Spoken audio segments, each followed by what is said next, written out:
এই দিনটিতে ইহুদিরা রোজা রেখেছিল, রোজা রাখত।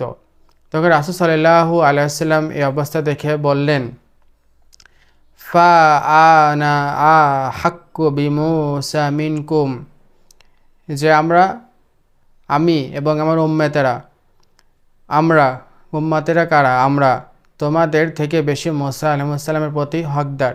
তাহলে বুঝতে পারি যে আমরা রাসূল সাল্লাল্লাহু আলাইহি ওয়াসাল্লামের উম্মত, আমরা মুসলমান, আমরা বেশি ইহুদিদের থেকে বেশি হকদার এই আশুরা দিনটির প্রতি। আশুরা এই দিন থেকে আমরা কি শিক্ষা পাই? যে ফিরআউনের যে পতন হয়েছিল সেখান থেকে আমরা এই শিক্ষাটি পাই যে পৃথিবীতে যত বড়ই জালেম বাদশাহ, যতই কুফরি বিশ্বাসী বড় বড় নেতা, বড় বড় সমাজ, বড় বড় রাষ্ট্র থাকুক না কেন, ক্ষমতার চেয়ারে বসে মানুষ যতই দাপট দেখাক না কেন, যত নিজেকে শক্তিশালী মনে করুক না কেন, আল্লাহ তাআলা তাওহীদের বিষয়টার সামনে তারা কিচ্ছুই নাই। তাদের একদিন অবশ্যই পতন হবে।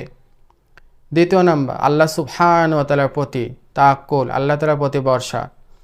যখন বনী ইসরাঈলদেরকে ফিরআউন আক্রমণ করার জন্য তাদেরকে খুঁজতেছিল, তাদেরকে পিছনে তারা দৌড়চ্ছিল, তখন বনী ইসরাঈল দৌড়তে গিয়ে লোহিত সাগরের সামনে দাঁড়ালো। তখন সামনে দেখতে পারলো বড় লোহিত সাগর, বিশাল সাগর, সামনে যাওয়ার আর কোনো পথ নাই। পিছনে আছে ফিরআউন ও তার সশস্ত্র বাহিনী তাদেরকে আক্রমণ করার জন্য। এই অবস্থাতে তারা বনী ইসরাঈলেরা খুব দুশ্চিন্তার ভিতর পড়ে গেল, হতাশ হয়ে পড়ল।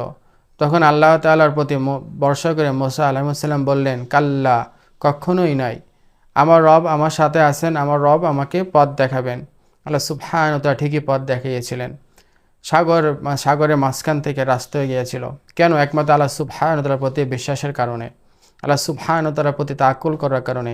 এজন্য মুমিনের জীবনে যত বিপদ, যত দুঃখ কষ্ট আসুক না কেন, আমরা সর্বমুহূর্তে আল্লাহ সুবহানাহু ওয়া তাআলার প্রতি ভরসা করব, আল্লাহ তাআলার কাছে সাহায্য প্রার্থনা করব ইনশাআল্লাহ। আমরা এই দিনটিতে কি করব? আমরা এই দিনটিতে রোজা রাখব।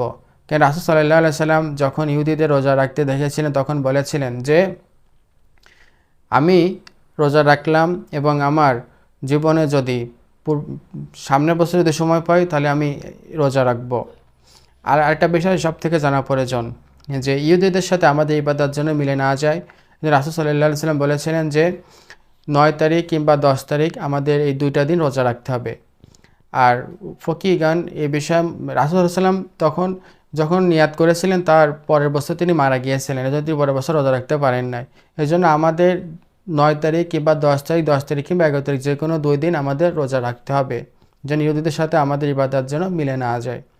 এবং সব থেকে উত্তম যে ফায়দা আমাদের হবে, আল্লাহ রাসূল সাল্লাল্লাহু আলাইহি ওয়াসাল্লাম বলেছিলেন যে, আমি আশা করি যে এই আশুরা রোজা রাখার কারণে আল্লাহ সুবহানাহু ওয়া তাআলা আমাদের বিগত পূর্ববর্তী 1 বছরের সগীরা গুনাহ আল্লাহ সুবহানাহু ওয়া তাআলা এই রোজা রাখার কারণে আমাদেরকে মাফ করে দেবেন। সুবহানাল্লাহ।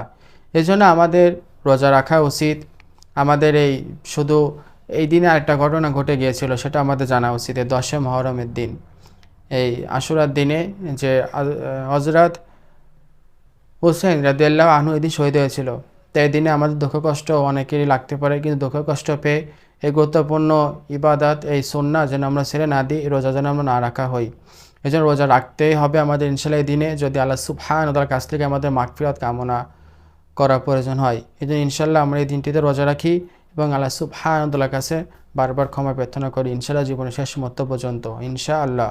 আলহামদুলিল্লাহি রাব্বিল আলামিন।